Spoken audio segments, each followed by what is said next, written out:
The new Golf R is out. Well, it's been out for a while now, but I finally got my hands to drive this for a full week. And today I'm gonna show you 5 things that I like about this and 5 things that I don't like about the new Golf R.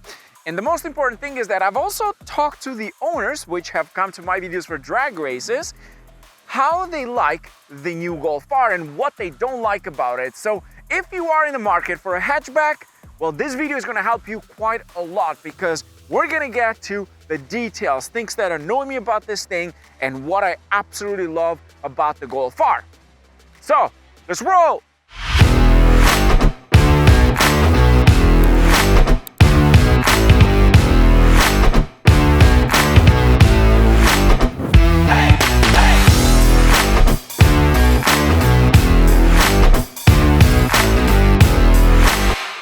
To begin with, I personally am a fan of hatchbacks. I've owned a Focus RS, so I'm thinking about getting one for myself as a daily. Yes, this thing could be my next daily potentially, since you guys know I already canceled my Blackwing, so now I'm stuck trying to figure out what to get for winter. And now that we expect a baby, we also need something that is very practical, but it gotta be a little bit fast. So I'm really debating. The problem is, especially in Canada, the fact that the waiting list for this one is almost a year and a half, which is absolutely insane. But you can't really blame Volkswagen for that because it's across the board. And used models, they're going over $10,000, which is not really the best price that you can pay for a hatchback that starts at about $47,000 Canadian. But I do think that by December or January, the market is going to cool down, which means I might be able to afford something finally, especially these things. In March of 2022, there are only 2 for sale used. Now, well, there's about 24 of them, which means all these flippers are selling them because the interest rates are going up. But let's start first. Let's talk about this and what I like about this car specifically.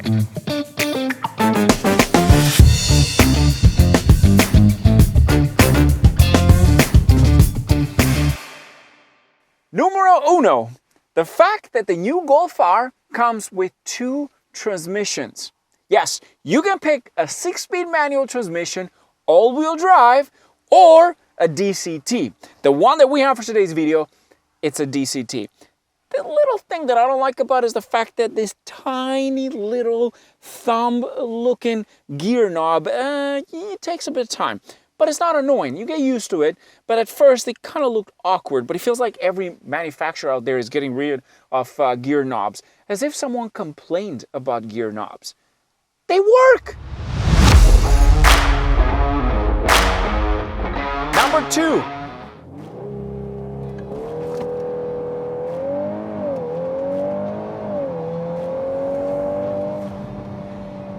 Driving dynamics.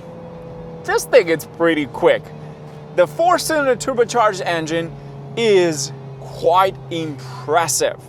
It's quick, and the DSG, or DCT in this case, it's still very, very sharp. You downshift to second, put your foot down, there's no gap. It's actually really, really good. Like, I've never been a fan of these because I've always been into Focus RS, but this thing, it's superb in many ways. For a small little vehicle, this thing is quite impressive.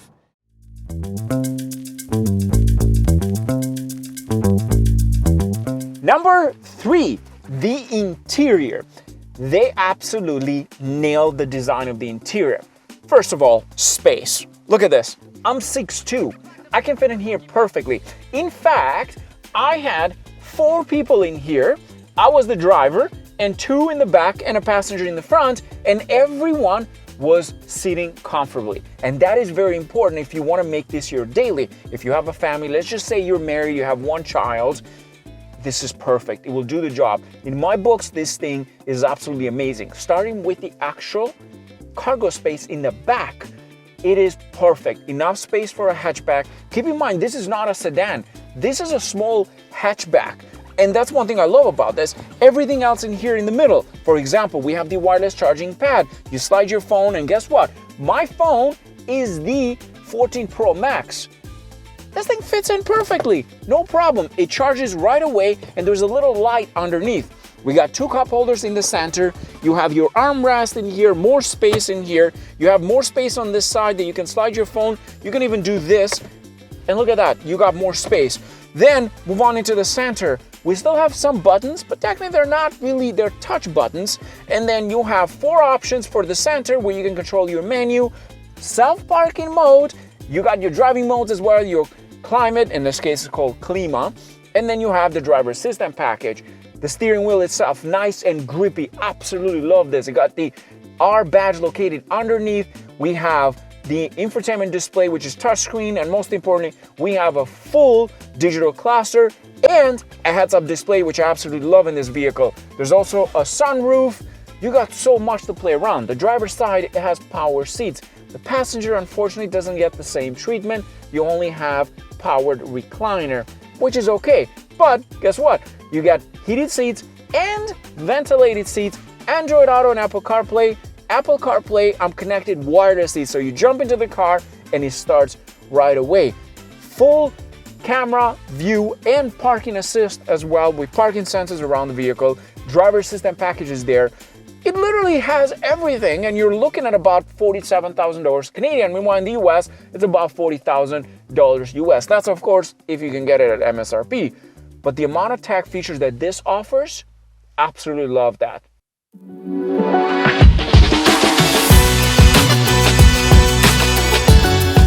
What I like about this, the seats. Now here's one problem that I had with the Focus RS that I owned previously. Even with the Civic Type R, the seats were very uncomfortable and too tight. I'm someone that is 6'2" and I have very broad shoulders, so that means you want to have the most comfortable position in a car. And being a small vehicle, well, they tend to be not that great. This has the best bucket style seats. I absolutely love them. The shape, the way you sit in, the way they hug you, they're still sporty, but yet for very much so day to day, which I absolutely love. Great use for day to day, and just enjoy the drive on these seats, like sitting in here and as a passenger. It's not nice that you don't get full power seat for the passenger, but the driver gets an amazing treatment. And you also get, of course, memory seat option, which again is pretty nice. The other little cute thing that I love about is the fact that behind me, for both passenger and the driver actually, you got 2 little pockets that you can hide little things in there. Like, things like that make this thing very special.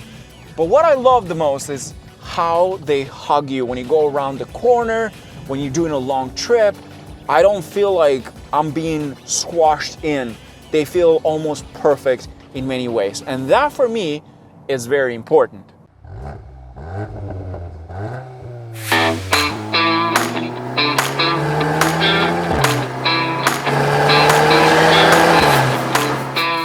Which brings us to number 5, performance.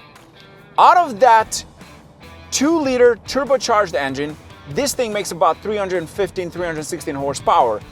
It will do 0 to 60 with the DCT version in 3.9 seconds. This thing is faster than a Kia Stinger. It is faster than, well, let's just say most Mustangs at this point. Unless it's a 10-speed, the 6-speed, this will just destroy it off the line.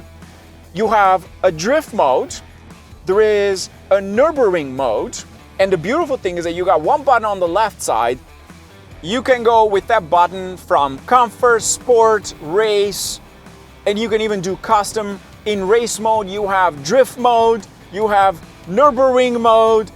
It just got everything. In race mode, you can take it to the track if you want to do drag racing. In drift mode, it sends the power to the rear wheels so you can actually do drifts with this thing. That is pretty insane. And what I also love about this is the fact that when you are in sport or race mode, it's not that stiff. It's just enough. The steering gets a bit heavy, I have to say, but that's just part of the package. But it's so comfortable. I keep it in comfort mode, sometimes in sport mode. When I'm going through traffic, I want to overtake everyone. I just go straight into sport mode, and it's with one button. You press one button and there you go. There's also a driving mode button over here underneath the screen, but I just go straight into the R mode, which again, that's pretty impressive. One button and off you go. The performance dynamics of this car are absolutely amazing. For what you get from that little small engine, all-wheel drive, it hooks and it goes.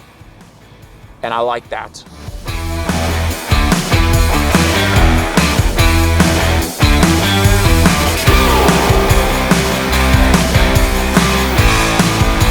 What I don't like about this car, and let's start first with the exterior, the front end. And this also applies to the previous generation Golf R. I am not the biggest fan of this front end, and here's why. It will be very difficult for you to distinguish between a GTI and a Golf R if you just looked at it at the front end. Of course, it has the R badge at the front, so you might be able to use something to zoom in to see that it is a Golf R. But other than that, it's very similar to the GTI, and that's something they did with the previous generation. I wish they made this as aggressive as the rear end, which I'm a big fan of it. You got the spoiler at the top, you got 4 exhaust tips, 2 on each side, so that way you know it's going to be a Golf R. It also has the badge, but most importantly, it's the way it's designed on the rear end. The front end, well, it just doesn't really cut it. Number 2, dislikes. Brakes. I'm not very happy with the brakes on this car. I think they could be a lot better. Why I say that? Well, first of all, they're 1 piston in the front, 1 piston in the back. It is, of course, a bigger disc. It is better pads as well, but they're very mushy, and when you put your foot down, you expect the car to slow down faster, but it doesn't, especially if you're going fast, if you're doing a full takeoff. You put your foot down and you gotta press way harder to get this thing to slow down, which I'm not a big fan of it. If it's a performance car, just add a 4 piston in the front, 1 in the back is fine.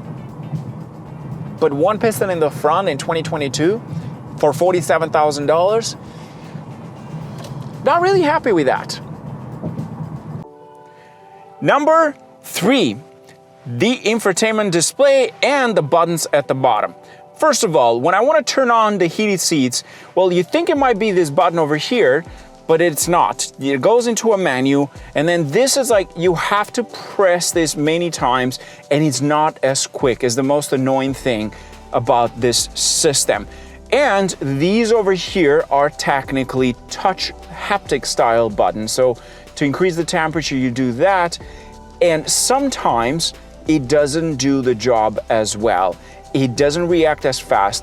But when it does, like right now, it works like magic. But I've noticed when I'm driving, for example, and I want to decrease the temperature a bit, it takes a bit of time.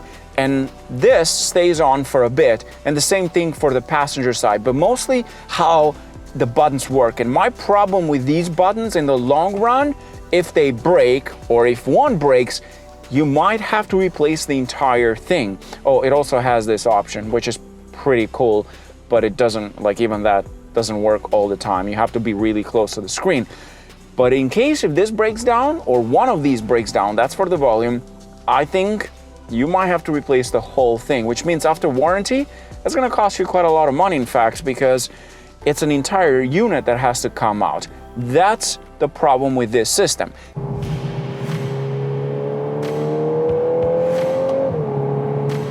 Number 4, sound. Although you do get quad exhaust system, meaning 2 pipes on each side, this doesn't sound that good. It has a bit of that puff, puff sound, but it's not aggressive enough. The Focus RS, I loved the sound coming the back out of that car. It sounded a lot better. Even the Civic Type R sounds a little bit better, especially the older model. I don't know about the new gen, I haven't driven yet, but it needs a bit more aggressive sound. Not loud, not obnoxiously loud, just something that it makes you feel like you're driving a bit faster. Like you put your foot down, and all it does is like poof, poof. That's literally, that's all you hear. In fact, I tried to get a sound with a microphone for the exhaust, and you could barely hear anything. Now, you could probably argue with me that, okay, Sam, you can just buy an exhaust and fix that. Yeah, but that's just more money. that you could have saved for something else. So now you have to go out there and make it a bit louder. Maybe some people don't like it louder than that. They just like this soft sound coming out of the back. I personally would enjoy a bit more of a aggressive sound. Like, I hear the engine more than the exhaust. All you hear is like poof, poof, poof. That's it. That's just it. I want it a bit more aggressive. The next thing that I don't like about the new Golf R is the price, well, and the color options. You can only pick white, black, and blue. There's only 3 options. Now, the good news is that they all are the same price for Canada mostly, but the price is $47,000, and that's not really inexpensive. That's a bit pricey for this car. Yes, it does offer a lot of tech features, but it's also missing a few ones, like for example, the driver has power seat, but the passenger doesn't have a full one. So that's not a good thing. Then you don't have any heated seats in the back. You also don't get the power handbrake anymore. You also don't get the brake hold for North America, so you can't activate that. Some people like that option. I personally don't really care, but it would have been nice if it was added on. The price is a bit steep, and the fact that you can't get it at MSRP right now, well, that doesn't help the situation at all. And that's probably not Volkswagen's fault. You can't really blame them, but it is technically their dealerships that are selling these cars at over MSRP. But having said that, I still think that the fact that you don't get that many hatchbacks out there for this kind of performance and package, this is still a very good deal overall. You get a lot of driving modes, you get an all-wheel drive vehicle, you get an all-wheel drive 6-speed manual hatchback, which again, that's an amazing deal that you can get in a car that it's all-wheel drive. You don't get that many options. One could be the Elantra N, which is technically a front-wheel drive, which is about $8,000 cheaper than this. Or you can get the new Civic Type R, which again is a front-wheel drive. Maybe you don't like that. So overall, it's not a bad deal.